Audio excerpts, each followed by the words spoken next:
വളരെ പ്രധാനപ്പെട്ട ഒരു കാര്യമാണ്. ആരോഗ്യത്തോടെ നിലനിൽക്കാൻ എന്താണ് നമ്മൾ സ്വീകരിക്കേണ്ട മാർഗം എന്നതിനെക്കുറിച്ച് ഉള്ളൊരു ചർച്ചയിലുള്ള. അതിനിടയിലാണ് നബി സല്ലല്ലാഹു അലൈഹി വസല്ലമ തങ്ങളൊരു വീട്ടിൽ അതിഥിയായി പോയ സമയത്ത് അവർ കൊടുത്ത ഭക്ഷണം കഴിച്ചില്ല.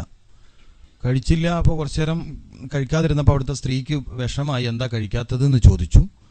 അപ്പോൾ അവർ പറഞ്ഞു, പിന്നെ നബി സല്ലല്ലാഹു അലൈഹി വസല്ലമ തങ്ങൾ പറഞ്ഞു, ഈ ഭക്ഷണത്തിൽ ബർക്കത്തില്ല എന്ന് പറഞ്ഞു.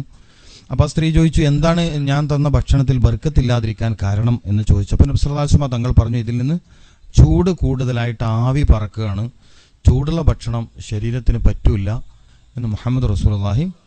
അപ്പോൾ നബി സല്ലല്ലാഹു അലൈഹി വസല്ലമ തങ്ങളുടെ ആ ശ്രദ്ധ വളരെ പ്രധാനമാണല്ലോ. കഴിക്കുന്ന ഭക്ഷണം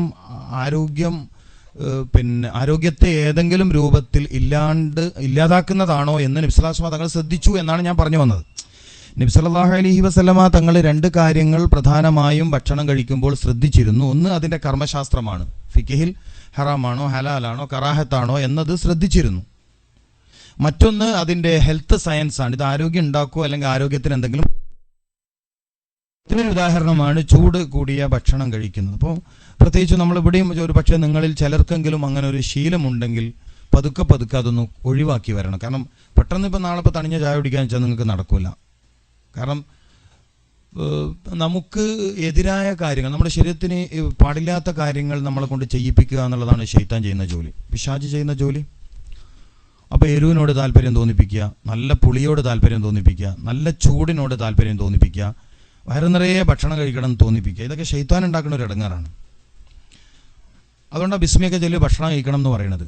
അവിടെ മഹാന്മാർ പറയുന്നത് ബിസ്മി എന്ന് പറഞ്ഞാൽ തുടക്കത്തിൽ ചെല്ലുന്ന ഏർപ്പാടല്ല, ഭക്ഷണം കഴിച്ച് തീരുന്നത് വരെ നിൻ്റെ മനസ്സിൽ നിൽക്കേണ്ട ഒരു സുഖമുള്ള ഓർമ്മയാണ് ബിസ്മി, ഈ ഭക്ഷണത്തിൻ്റെ രുചി തരുന്നവൻ. പത്തിപ്പറ്റ ഉസ്താദൊക്കെ ഭക്ഷണം കഴിച്ച് തീരുന്നതിനിടയിൽ ഒരു എത്ര അൽഹംദുലില്ലാ പറയാമെന്നറിയില്ല, ഒരുപാട് തവണ പറയും അൽഹംദുലില്ലാ, നല്ല ഭക്ഷണം, നല്ല രുചിയുള്ള ഭക്ഷണം. നമ്മളത് പറയാറില്ലല്ലോ, നമ്മളത് പറയാറേ ഇല്ല.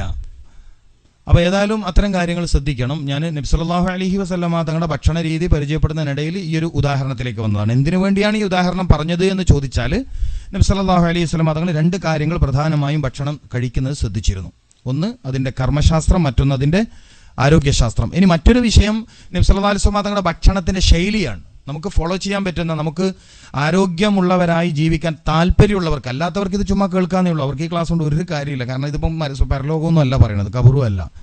അങ്ങനെയൊക്കെ ആകുമ്പോൾ കേൾവിക്ക് ഒരു രസമുണ്ട്. ഇതിപ്പോൾ ദുനിയാവിലും ആരോഗ്യത്തോടെ റാഹത്തോടെ ജീവിക്കാനുള്ള ഏർപ്പാടാണ് ഞാൻ പറയണത്. അതിന് രസമുണ്ട്. ഈ ഞാൻ പറഞ്ഞ വിഷമമില്ലല്ലോ. കാരണം ഈ കബറൊക്കെ കേൾക്കാനൊരു രസമാണ്. പിന്നെ വീട്ടിൽ പോയി ടി വി കണ്ടാൽ അതങ്ങ് മറന്നോളും, മനസ്സിലായില്ലേ? അതങ്ങ് അപ്പോൾ തീരും. ഇതിപ്പോൾ അതൊന്നും അല്ലല്ലോ ഞാൻ പറയണത്. ഞാൻ പറഞ്ഞത് ദുനിയാവിൽ റാഹത്തോടെ ജീവിക്കണം, പൈസ വല്ലാണ്ട് മരുന്നിന് ചിലവാക്കണ്ടെന്ന് ആഗ്രഹിക്കുന്നവർക്ക് ഉപകാരപ്പെടുന്ന കാര്യമാണ്. അപ്പോൾ നിങ്ങളിത് ഫോളോ ചെയ്ത് കിട്ടുക എന്നുള്ളത് എൻ്റെ ഒരു വലിയ താല്പര്യമാണ്. അള്ളാഹു തൗഫീഖ് ചെയ്യട്ടെ.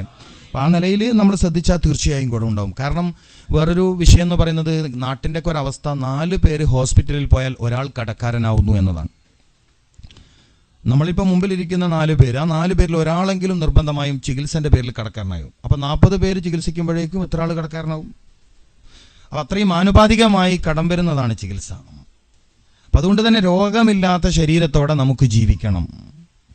അസ്സിഹത്തു നിഅമത്തും മിനൽ ജന്ന, ആരോഗ്യം എന്നത് സ്വർഗീയമായ അനുഗ്രഹമാണെന്ന ഹബീബുന മുഹമ്മദ് റസൂലുള്ളാഹി. രോഗമില്ലാത്ത ശരീരം എന്നുള്ളത് സ്വർഗീയമായ ഒരു അനുഗ്രഹത്തെ ആസ്വദിക്കാൻ കഴിയലാണ്.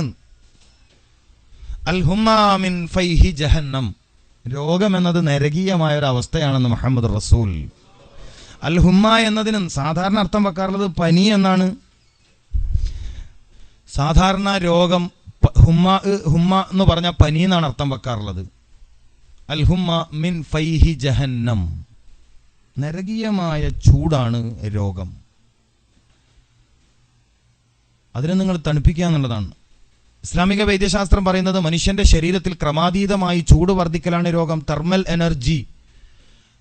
എനർജി, അതായത് ആവശ്യമില്ലാത്ത ഊർജം ശരീരത്തിൽ വർദ്ധിക്കുമ്പോൾ അതൊരു ചൂടായി പരിണമിക്കും. ആ ചൂടാണ് രോഗം. ആ ചൂടിനാണ് അൽഹുമ്മ മിൻ ഫൈഹി ജഹന്നം, നരകീയമായ ചൂട്. അതുണ്ടാക്കലാണ് ശൈത്താന്റെ രോഗം എന്നാണ് ഞാൻ പറഞ്ഞു വന്നത്. അപ്പം നല്ല ഭക്ഷണത്തെ തിരഞ്ഞെടുത്ത് കഴിക്കുക. നിങ്ങൾക്കിവിടെ സാധിക്കും. ഗൾഫ് ജീവിതത്തിൽ ഭക്ഷണത്തിൽ ചിട്ട പാലിക്കാൻ കഴിയുമെന്നാണ് എൻ്റെ വിശ്വാസം. കാരണം മിക്ക ആളുകൾ സ്വന്തം പ്രിപ്പയർ ചെയ്യുന്നതാണ്, സ്വന്തം ഉണ്ടാക്കുന്നത്. ചില ആളുകൾക്ക് മെസ്സാണ്, അവിടെയും നല്ല ഭക്ഷണമൊക്കെ നമുക്ക് കണ്ടെത്താനൊക്കെ കഴിയും. മാത്രമല്ല നബി സല്ലല്ലാഹു അലൈഹി വസല്ലം തങ്ങൾക്ക് വലിയ താല്പര്യമുള്ള ഇലക്കറികൾ കൂടുതൽ കിട്ടുന്ന നാടാണ് ഇവിടെ. നബി സല്ലല്ലാഹു അലൈഹി വസല്ലം തങ്ങളുടെ ഭക്ഷണത്തിൻ്റെ മെനു കണ്ടാൽ നമ്മൾ അത്ഭുതപ്പെട്ടു. നല്ല ഇഷ്ടമുള്ള ആളാണ് ഇലക്കറികളോട്. നിങ്ങൾക്ക് ഇഷ്ടം പോലെ ഇലക്കറി ഇവിടെ കിട്ടും. പിന്നെ നബി സല്ലല്ലാഹു അലൈഹി വസല്ലം തങ്ങൾക്ക് കക്കിരി വലിയ ഇഷ്ടമാണ്, അത് ഇവിടെ ഇഷ്ടം പോലെ കിട്ടും. ഈത്തപ്പഴം ഇഷ്ടമാണ്, അത് ഇവിടെ കിട്ടും. ഖലാസ് എന്ന് പറഞ്ഞിട്ട് ഈത്തപ്പഴം ഷുഗറിൻ്റെ ഔഷധമാണ്, അത് ഇവിടെ മാർക്കറ്റ് കിട്ടുമെന്ന് അറിയില്ല. ജിദ്ദയിൽ വലിയ ഈത്തപ്പഴത്തിൻ്റെ ഖലാസ് കിട്ടുന്നുണ്ടോ? അമൂല്യമായ ഔഷധമാണ്, അമൂല്യമായ. ഞാനത് അന്വേഷിച്ചപ്പോൾ മാർക്കറ്റിൽ വരില്ല എന്നാണ് കേട്ടത്. വരുന്നുണ്ടല്ലേ? മാഷാ അല്ലാഹ്. മബ്റൂം ഉണ്ടല്ലോ അല്ലേ, മബ്റൂം രക്തവർദ്ധനവിന് നന്നായി സപ്പോർട്ട് ചെയ്യുന്ന ഈത്തപ്പഴമാണ്. രക്തവർദ്ധനവ്. അലി റളിയല്ലാഹു തആല അൻഹു ദിവസം ഒരു അജുവെങ്കിലും കഴിക്കണം. നിങ്ങൾക്ക് ഇതൊക്കെ ഇവിടെ കിട്ടും. ഇമാം അലി റളിയല്ലാഹു തആല അൻഹു പറഞ്ഞത്, ഹൃദയത്തെ സംരക്ഷിക്കാൻ ആഗ്രഹിക്കുന്ന ആൾ ഡെയിലി ഒരു അജുവയെങ്കിലും കഴിക്കട്ടെ. നിങ്ങൾക്ക് കിട്ടും, നിങ്ങൾക്ക് കിട്ടും. നിങ്ങൾ നല്ല ആരോഗ്യത്തോടെ ചെയ്യും. നാട്ടിലൊരു ഒരു ശൈലിയുണ്ട്, ഗൾഫിൽ പോയി കുറേ കാലം നിന്ന് രോഗിയായിട്ടാണ് മൂപ്പർ തിരിച്ചു വരാമെന്ന്. അത് മാറ്റണം. നമ്മൾ ആരോഗ്യത്തോടെ തിരിച്ചു പോകണം. അള്ളാഹു തൗഫീഖ്. ഏത് സാഹചര്യത്തിലും, ഏത് അറ്റ്മോസ്ഫിയറിലും, ഏത് ക്ലൈമറ്റിലും ആരോഗ്യത്തോടെ ജീവിക്കാൻ പറ്റുന്ന പാകത്തിലാണ് മനുഷ്യ ശരീരത്തെ അള്ളാഹു സൃഷ്ടിച്ചിരിക്കുന്നത്. അത് സ്വർഗീയമായ നിഅമത്ത് എന്നാണ് മുഹമ്മദ് റസൂലുള്ളാഹി സ്വല്ലല്ലാഹി അലൈഹി വസല്ലം തങ്ങൾ പരിചയപ്പെടുത്തിയിരിക്കുന്നത്. അപ്പോൾ അതിൽ പ്രധാനമായ നിഅമത്ത് നിലനിൽക്കുന്നതിൽ പ്രധാനം ഭക്ഷണമാണ്. അപ്പോൾ തങ്ങൾ എനിക്കിപ്പോൾ ഒരു മെസ്സേജ് കാണിച്ചു തന്നു, സമൂസ കഴിച്ചിട്ടല്ല തിബുനബിയുടെ പരിപാടി. സമൂസ നല്ല ഭക്ഷണമാണ്, കഴിക്കുന്ന ആൾ ശ്രദ്ധിച്ചാൽ. അങ്ങനെ ഒരു ധാരണ നമ്മുടെ എണ്ണ കൊളസ്ട്രോളാന്നൊക്കെ തെറ്റിദ്ധാരണ ഉണ്ട്. അപ്പോൾ തങ്ങൾ എന്നോട് ചോദിച്ചു, അപ്പോൾ അതും കഴിച്ചിട്ട് എങ്ങനെ പരിപാടി? ഞാൻ പറഞ്ഞു, അതെന്താ പ്രശ്നം, നല്ല ഭക്ഷണമല്ലേ, ബിരിയാണി നല്ല ഭക്ഷണമല്ലേ, സലാത്തിനും പിന്നെ ദിക്കറിനൊക്കെ ബിരിയാണി തന്നെ കൊടുക്കണം എന്ന് എൻ്റെ അഭിപ്രായം. ബിരിയാണിയോളം നല്ല ഭക്ഷണം നിങ്ങൾ വേറെ പറഞ്ഞു തരും. ഡോക്ടർമാർ പൈസ ഉണ്ടാക്കാൻ പറയണല്ലേ, ഞാനും 12 കൊല്ലമായിട്ട് അതിനല്ലേ പരിപാടി. ഡോക്ടർമാരിപ്പം പനി വന്നാൽ നല്ലോണം തിന്നുന്നല്ലേ ഇപ്പം പറയണത്.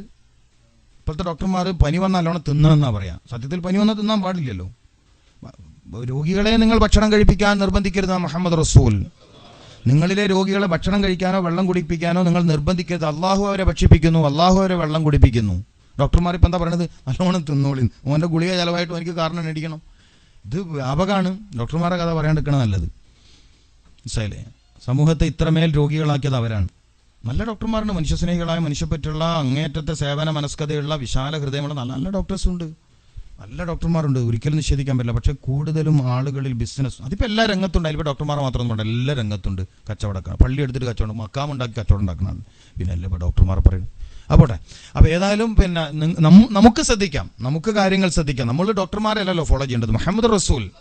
നമ്മൾ സത്യത്തിൽ നമുക്കൊക്കെയും നിറം കെട്ടുപോയതും മുഖം കെട്ടുപോയതും പ്രതാപം നഷ്ടപ്പെട്ടു പോയതും ഇസ്സത്തില്ലാണ്ട് ആയതും നബി സല്ലല്ലാഹു അലൈഹി വസല്ലമ തങ്ങളെ അന്ധമായി ഫോളോ ചെയ്യുന്നതിൽ നിന്ന് നമ്മൾ മാറി. നബി സല്ലല്ലാഹു അലൈഹി വസല്ലമ തങ്ങളെ അന്ധമായി അനുകരിക്കണം.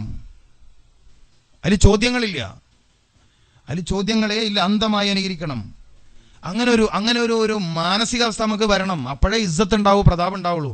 ഖുർആൻ മാത്രമാണ് വഴികാട്ടി എന്നിടത്തേക്ക് നമ്മൾ എത്തണം. ഖുർആനും കൂടെ സയൻസ് എന്ന് പറഞ്ഞാൽ തീർന്നു. ഖുർആൻ മാത്രമാണ് എന്നിടത്തേക്കുള്ള മെന്റാലിറ്റി വളരണം. ഖുർആൻ മാത്രമാണ് ശരി, ഖുർആൻ മാത്രമാണ് സത്യം, ഖുർആനെ മാത്രമേ ഫോളോ ചെയ്യും, ബാക്കിയൊക്കെയും പഴച്ചതാണെന്ന് പറയുന്നിടത്തേക്ക് നമ്മൾ വരണം. അതിന് നമുക്ക് പറ്റുന്നില്ല. നമ്മൾ പേതിപ്പുറമാണ്. രാജ്യത്ത് സെക്യുലറിസം ഉണ്ടായിക്കോട്ടെ, നാട്ടിക ബി മൂസ മുസ്ലിം റഹൂം അള്ളാഹു ഖബർ വിശാലമായി കൊടുക്കട്ടെ. ഞാൻ സെക്യുലർ അല്ല എന്ന് പറയാൻ പറ്റുന്ന ബോധം നമുക്ക് വേണം. ഞാൻ സെക്യുലർ അല്ല, ഞാൻ മതേതരനല്ല, ഞാൻ മതവിശ്വാസിയാണ്. പക്ഷെ രാജ്യത്തിൻ്റെ മതേതരത്വത്തെ ഞാൻ അംഗീകരിക്കാം, അത് രാജ്യത്തിൻ്റെ പാരമ്പര്യം. പക്ഷെ നമ്മളങ്ങനെയല്ല, നമ്മൾ വല്ലാണ്ട് എന്താ പറയല്, സെക്യുലറിസ്റ്റായി മാറുന്നു നമ്മൾ. അവിടെയാണ് പിഴ പറ്റിയത്. ഞാൻ മനസ്സിലാക്കിയെടുത്തത്, ഞാൻ ഇസ്ലാമിക സമൂഹത്തിൽ കാണുന്ന പരാജയത്തിൻ്റെ കാര്യമായി എനിക്ക് തോന്നിയ എൻ്റെ കണ്ടെത്തൽ, പിന്നെ തെറ്റാണെന്ന് എനിക്ക് അഭിപ്രായം 100% ശരിയാണെന്ന് തന്നെ അഭിപ്രായത്തോടെ ഞാൻ പറയട്ടെ, നമുക്ക് മതത്തോട് താല്പര്യം കുറവാണ്, ദീനിനോട് താല്പര്യം കുറവാണ്, ഖുർആനിക ദർശനങ്ങളോട് താല്പര്യം കുറവാണ്, ഹദീസിനോട് താല്പര്യം കുറവാണ്, സുന്നത്തുകളോട് താല്പര്യം കുറവാണ്. നമ്മൾ അതിലേക്ക് വരുന്നില്ല, പോട്ടെ. ഏതായാലും നമ്മൾ പറഞ്ഞു വന്ന വിഷയം മുഹമ്മദ് റസൂലുള്ളാഹി സല്ലല്ലാഹു അലൈഹി വസല്ലമ തങ്ങളുടെ കാഴ്ചപ്പാട്, അസ്ഹത്തു നിഅമത്തും മിനൽ ജന്ന, ആരോഗ്യമുള്ള ശരീരം എന്നത് സ്വർഗീയമായ അനുഗ്രഹത്തെ ആസ്വദിക്കുന്നവനാണ്. അള്ളാഹു കൂട്ടത്തിൽ നമ്മൾ ചേർത്ത് തരട്ടെ. രോഗം എന്ന് പറയുന്നത് ഹുമ്മ മിൻ ഫൈഹി ജഹന്നം, നരകീയമായ അവസ്ഥ എന്ന് വെച്ചാൽ ആവശ്യമില്ലാത്ത എനർജി ശരീരത്തിൽ ഉണ്ടാവലാണ് രോഗം. അതാണ് നമ്മൾ മനസ്സിലാക്കേണ്ടത്. ആവശ്യമില്ലാത്ത എനർജി, അതായത് ഇപ്പോൾ പാറ വെട്ടണ ജോലി ചെയ്യുന്ന ആൾക്ക് വേണ്ട എനർജി ചുമ്മാ ഓഫീസിലിരുന്ന് ജോലി ചെയ്യുന്നവർക്ക് വേണ്ടല്ലോ, വേണ്ട. ഏറ്റവും കൂടുതൽ ഒരാൾക്ക് എനർജി ലോസ് ആവുന്നത് എങ്ങനെയാണ്? സംസാരത്തിലാണ്. ഒരാൾ ഏറ്റവും കൂടുതൽ രോഗിയാവുന്നത്, ശരീരം തളരുന്ന 6 കാര്യങ്ങൾ ലോകപ്രശസ്ത പണ്ഡിതൻ, ഹദീസ് പണ്ഡിതനായ ഇമാം ദഹബി റഹ്മത്തുള്ളാഹി അലൈഹി തൻ്റെ അത്തിബുൻ നബവി എന്ന കിതാബിൽ എഴുതി വെച്ചിട്ടുണ്ട്. അതിൽ ഒരു കാര്യം പറഞ്ഞത്, സംസാരമാണ് ഒരാളെ കൂടുതൽ രോഗിയാക്കുന്നത്. സംസാരം. നിങ്ങൾക്ക് നാട്ടിൽ ഫോൺ വിളിച്ച് എപ്പോഴാ വെക്കുക, എന്തപ്പോൾ പറയാനുള്ള, എന്തൊക്കെയുണ്ട് അവിടെ, എന്തൊക്കെയുണ്ട് ഇവിടെ, ഇതന്നെ കൂടുതലും. പിന്നെന്തൊക്കെയാണ് എന്തോ ആയിക്കോട്ടെ, അതെങ്കിലും ഉണ്ടല്ലോ. നിങ്ങൾ സന്തോഷം കിട്ടുന്ന പരിപാടിയൊന്നും ഒഴിവാക്കണ്ട, കുറച്ച് ദൂരെ വെച്ചാൽ മതി ഫോണ്. മനസ്സിലായില്ലേ? കുറച്ച് ദൂരെ വെച്ചാൽ മതി. നമ്മളിപ്പോൾ ഇതിപ്പോൾ ഇതും കൂടി ഒഴിവാക്കി നമ്മളെ അവസ്ഥ എന്താണല്ലേ? ഈ ഒരു കണക്ഷൻ കൂടി ഇല്ലെങ്കിൽ ഓക്കെ. സംസാരം ഒരു 2 മണിക്കൂർ സംസാരിക്കുന്ന ഊർജം കൊണ്ട് 30 ദിവസം പാറ വെട്ടണ ജോലി ചെയ്യാമെന്ന അത്രയും ഊർജം ശാരീരികമായി നമുക്കില്ലാണ്ടാവും. മനസ്സിലായില്ലേ?